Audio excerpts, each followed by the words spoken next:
ಈ ವರ್ಷ ಅಂದರೆ 2026ರಲ್ಲಿ ಮೇ 16ನೇ ತಾರೀಕಿನಂದು ಅತ್ಯಂತ ಶಕ್ತಿಶಾಲಿಯಾದ ಶನಿ ಅಮಾವಾಸ್ಯೆಯು ಬಂದಿದೆ. ಜ್ಯೇಷ್ಠ ಮಾಸದ ಅಮಾವಾಸ್ಯೆ ಅಥವಾ ಬಾದ್ಮಿ ಅಮಾವಾಸ್ಯೆಯು ಶನಿವಾರದ ದಿನದಂದು ಬಂದಿರುವುದರಿಂದ ಇದನ್ನು ಶನಿ ಅಮಾವಾಸ್ಯೆ ಎಂದು ಕರೆಯುತ್ತಾರೆ. ಹಾಗೂ ಈ ವಿಶೇಷ ದಿನದಂದು ಶನಿ ಜಯಂತಿಯನ್ನು ಸಹ ಆಚರಿಸುವುದರಿಂದ ಈ ದಿನವು ಅತ್ಯಂತ ಶಕ್ತಿಶಾಲಿಯಾದ ದಿನವಾಗಿದೆ.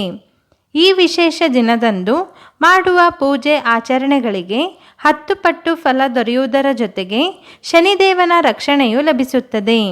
ಜ್ಯೇಷ್ಠ ಮಾಸದ ಅಮಾವಾಸ್ಯೆ ಅಥವಾ ಬಾದ್ಮಿ ಅಮಾವಾಸ್ಯೆಯ ದಿನದಂದೇ ಶನಿ ಜಯಂತಿಯು ಇರುವುದರಿಂದ ಇದನ್ನು ಶನೈಶ್ಚರಿ ಅಮಾವಾಸ್ಯೆ ಎಂದು ಸಹ ಕರೆಯುತ್ತಾರೆ. ಸುಮಾರು 13 ವರ್ಷಗಳ ನಂತರ ಜ್ಯೇಷ್ಠ ಅಮಾವಾಸ್ಯೆ ಅಥವಾ ಬಾದ್ಮಿ ಅಮಾವಾಸ್ಯೆಯು ಶನಿವಾರದ ದಿನದಂದು ಬಂದಿದೆ. ಈ ಅಪರೂಪವಾದ ಸಂಯೋಗದಿಂದ ಮಹಾಯೋಗವು ರೂಪುಗೊಳ್ಳಲಿದೆ. ಇದನ್ನು ನಮ್ಮ ಜ್ಯೋತಿಷ್ಯ ಶಾಸ್ತ್ರದಲ್ಲಿ ಅತ್ಯಂತ ಶುಭಕರವಾದ ಯೋಗವೆಂದು ಪರಿಗಣಿಸಲಾಗುತ್ತದೆ. ಇಂತಹ ಶಕ್ತಿಶಾಲಿಯಾದ ದಿನವು ಬರುವುದು ಅಪರೂಪ. ಹಾಗಾಗಿ ಈ ವಿಶೇಷ ದಿನದಂದು ಪೂಜೆ ಪುನಸ್ಕಾರ ಆಚರಣೆಗಳನ್ನು ಮಾಡಿ ವಿಶೇಷವಾದ ಮಂಗಳಕರವಾದ ಫಲಗಳನ್ನು ಪಡೆಯಿರಿ. ಇನ್ನು ಅಮಾವಾಸ್ಯೆ ತಿಥಿಯು ಮೇ 16ನೇ ತಾರೀಕು ಶನಿವಾರದಂದು ಬೆಳಗ್ಗೆ 5:11 ಪ್ರಾರಂಭವಾಗಿ ಮೇ 17ನೇ ತಾರೀಕು ಭಾನುವಾರದಂದು ಬೆಳಗ್ಗೆ 1:30 ಮುಕ್ತಾಯಗೊಳ್ಳುತ್ತದೆ. ಈ ಶನಿ ಅಮಾವಾಸ್ಯೆಯ ದಿನದಂದು ಸೂರ್ಯೋದಯದ ಸಮಯದಿಂದಲೇ ಪುಣ್ಯಕಾಲವು ಆರಂಭವಾಗುತ್ತದೆ. ಇನ್ನು ಈ ದಿನ ಸರ್ವಾರ್ಥ ಸಿದ್ಧಿಯೋಗವು ಇರುವುದರಿಂದ ಕಾರ್ಯಸಿದ್ಧಿಗೆ ಅತ್ಯಂತ ಶುಭ ದಿನವಾಗಿದೆ. ಹಾಗೆಯೇ ಶನಿ ಜಯಂತಿಯು ಶನಿವಾರದ ದಿನದಂದು ಬಂದಿರುವುದರಿಂದ ಈ ದಿನದ ಕೆಲಸಗಳಲ್ಲಿ ಯಶಸ್ಸು ಲಭಿಸುತ್ತದೆ.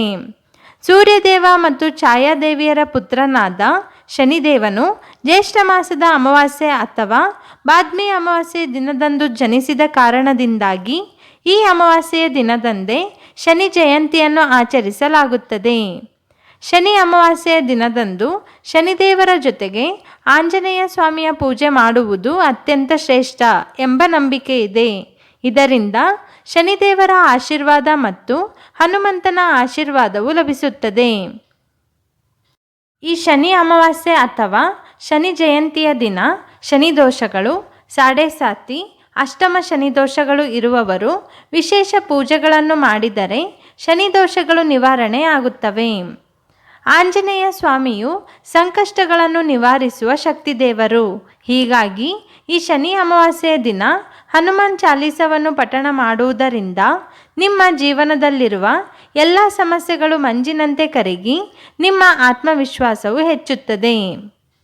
ಈ ವಿಶೇಷ ದಿನದಂದು ಹನುಮಂತನ ಆರಾಧನೆಯನ್ನು ಮಾಡುವುದರಿಂದ ಮನೆಯಲ್ಲಿನ ನಕಾರಾತ್ಮಕ ಶಕ್ತಿಗಳು ದೂರವಾಗುತ್ತವೆ ಹಾಗೂ ಮನೆಯಲ್ಲಿ ಧನಾತ್ಮಕ ಶಕ್ತಿ ಅಥವಾ ಪಾಸಿಟಿವ್ ಎನರ್ಜಿಯ ಆಗಮನವಾಗುತ್ತದೆ. ಇನ್ನು ಈ ವಿಶೇಷ ದಿನದಂದು ದಾನವನ್ನು ನೀಡುವುದರಿಂದ ಶನಿದೇವನ ವಕ್ರದೃಷ್ಟಿಯು ನಿವಾರಣೆಯಾಗುತ್ತದೆ. ಈ ದಿನ ಕಪ್ಪು ಉದ್ದಿನ ಕಾಳನ್ನು ನಿಮ್ಮ ಕೈಲಾದಷ್ಟು ಅಂದರೆ ಅನುಕೂಲಕ್ಕೆ ತಕ್ಕಂತೆ ದಾನ ಮಾಡಬೇಕು. ಇದರ ಜೊತೆಯಲ್ಲಿ ಕಪ್ಪು ಬಣ್ಣದ ಬಟ್ಟೆಯನ್ನು ದಾನ ಕೊಡುವುದು ಶ್ರೇಷ್ಠ. ಹಾಗೆಯೇ ಶನಿದೇವನಿಗೆ ಪ್ರಿಯವಾದ ಕಪ್ಪು ಎಳ್ಳು, ಸಾಸಿವೆ ಎಣ್ಣೆಯನ್ನು ಸಹ ದಾನವಾಗಿ ನೀಡುವುದು ಒಳ್ಳೆಯದು. ದಾನವನ್ನು ಮಾಡುವಾಗ ಮೊದಲು ಮನಸ್ಸಿನಲ್ಲಿ ಸಂಕಲ್ಪವನ್ನು ಮಾಡಿ, ನನ್ನ ಜಾತಕದಲ್ಲಿರುವ ಶನಿ ದೋಷಗಳು, ಪಿತೃದೋಷಗಳು, ಸಾಲಬಾಧೆಗಳು ನಿವಾರಣೆ ಆಗಲಿ ಎಂದು ಬೇಡಿ ದಾನವನ್ನು ನೀಡಬೇಕು. ಇದರಿಂದ ಶನಿದೇವರ ಅನುಗ್ರಹವು ನಿಮಗೆ ಲಭಿಸುತ್ತದೆ.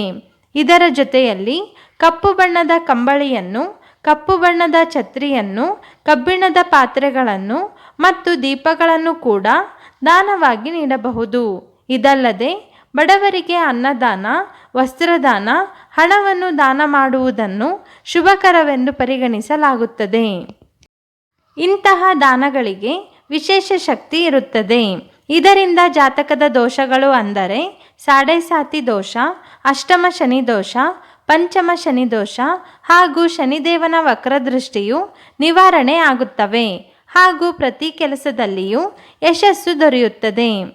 ಇನ್ನು ಸಾಲಬಾಧೆಯಿಂದ ಮುಕ್ತಿ ಪಡೆಯಲು ಎಣ್ಣೆಯ ದಾನ ಮಾಡುವುದು ಬಹಳ ಒಳ್ಳೆಯದು. ಹೀಗೆ ಈ ಮೇಲಿನ ದಾನಗಳನ್ನು ಮಾಡುವುದರಿಂದ ಅಪಮೃತ್ಯು ಭಯವು ದೂರವಾಗುತ್ತದೆ. ಪಿತೃದೋಷಗಳು ನಿವಾರಣೆಯಾಗಿ ಪಿತೃಗಳ ಆಶೀರ್ವಾದವು ಲಭಿಸುತ್ತದೆ ಮತ್ತು ಈ ದಾನಗಳಿಂದ ಮನೆಯಲ್ಲಿ ಸಿರಿ ಸಂಪತ್ತುಗಳು ವೃದ್ಧಿಯಾಗುತ್ತವೆ ಹಾಗೂ ಧಾನ್ಯಗಳ ವೃದ್ಧಿಯೂ ಆಗುತ್ತದೆ. ಇನ್ನು ಈ ಅಮಾವಾಸ್ಯೆಯ ದಿನ ಅಶ್ವತ್ಥ ಮರದ ಕೆಳಗೆ ಸಾಸಿವೆ ಎಣ್ಣೆಯ ದೀಪವನ್ನು ಹಚ್ಚಿ 7 ಬಾರಿ ಪ್ರದಕ್ಷಿಣೆಯನ್ನು ಹಾಕಬೇಕು. ಉದ್ಯೋಗದಲ್ಲಿ ಅಡೆತಡೆಗಳು ಇರುವವರು ಹನುಮಾನ್ ಚಾಲೀಸವನ್ನು 7 ಬಾರಿ ಭಕ್ತಿಯಿಂದ ಪಠಿಸಬೇಕು. ಶನಿದೇವನ ವಿಶೇಷ ಅನುಗ್ರಹಕ್ಕಾಗಿ ಈ ದಿನ ಓಂ ಶಂ ಶನೇಶ್ಚರಾಯ ನಮಃ ಎಂಬ ಮಂತ್ರವನ್ನು 7 ಬಾರಿ ಪಠಿಸಬೇಕು. ಶನಿದೇವನು ಸ್ಥಿರ ಆಸ್ತಿ ಮತ್ತು ಭೂಮಿಗೆ ಅಧಿಪತಿ. ಆದ್ದರಿಂದ ಸ್ವಂತ ಮನೆ ಜಮೀನು ಬೇಕು ಎನ್ನುವ ಆಸೆ ಇರುವವರು ಈ ಶನಿ ಅಮಾವಾಸ್ಯೆಯ ದಿನದಂದು ವಿಶೇಷವಾಗಿ ಶನಿದೇವನನ್ನು ಪ್ರಾರ್ಥಿಸಿ ದಾನಗಳನ್ನು ನೀಡಬೇಕು. ಇನ್ನು ಈ ವಿಶೇಷ ದಿನದಂದು ಅಗತ್ಯ ಇರುವವರಿಗೆ ಕಬ್ಬಿಣದ ವಸ್ತುಗಳನ್ನು ದಾನ ಮಾಡುವುದರಿಂದ ಭೂಮಿಗೆ ಸಂಬಂಧಿಸಿದ ಸಮಸ್ಯೆಗಳು ನಿವಾರಣೆ ಆಗುತ್ತವೆ. ಹಾಗೆಯೇ ಮನೆ ಕಟ್ಟಿಸುವ ವಿಷಯದಲ್ಲಿ ಅಡೆತಡೆಗಳು ಎದುರಾದರೆ ಅವುಗಳು ಕೂಡ ದೂರವಾಗುತ್ತವೆ. ಹಾಗೆಯೇ ಈ ಪವಿತ್ರವಾದ ದಿನದಂದು ಶಮಿ ಗಿಡವನ್ನು ಮನೆಗೆ ತಂದು ಮನೆಯ ಈಶಾನ್ಯ ದಿಕ್ಕಿನಲ್ಲಿ ಅಥವಾ ಉತ್ತರ ದಿಕ್ಕಿನಲ್ಲಿ ನೆಡುವುದರಿಂದ ಸಿರಿ ಸಂಪತ್ತುಗಳು ವೃದ್ಧಿಯಾಗುತ್ತವೆ. ಮತ್ತು ಈ ದಿನ ನವಿಲುಗರಿಯನ್ನು ಖರೀದಿಸಿ ಮನೆಗೆ ತಂದರೆ ಮನೆಯ ನಕಾರಾತ್ಮಕ ವಾತಾವರಣವು ದೂರವಾಗುತ್ತದೆ ಎಂದು ನಂಬಲಾಗುತ್ತದೆ. ಹೀಗೆ ಈ ಮೇಲೆ ತಿಳಿಸಿರುವ ಹಾಗೆ ಶನಿ ಅಮಾವಾಸ್ಯೆಯ ದಿನದಂದು ಈ ಅಂಶಗಳನ್ನು ಪಾಲಿಸಿ ಶನಿದೇವನ ಕೃಪೆಗೆ ಪಾತ್ರರಾಗಿ. ಈ ಮಾಹಿತಿ ನಿಮಗೆ ಇಷ್ಟವಾಗಿದ್ದರೆ ಲೈಕ್ ಮಾಡಿ, ಶೇರ್ ಮಾಡಿ, ಕಮೆಂಟ್ ಮಾಡಿ ಮತ್ತು ನಮ್ಮ ಚಾನಲನ್ನು ಸಬ್ಸ್ಕ್ರೈಬ್ ಮಾಡಲು ಮರೆಯದಿರಿ.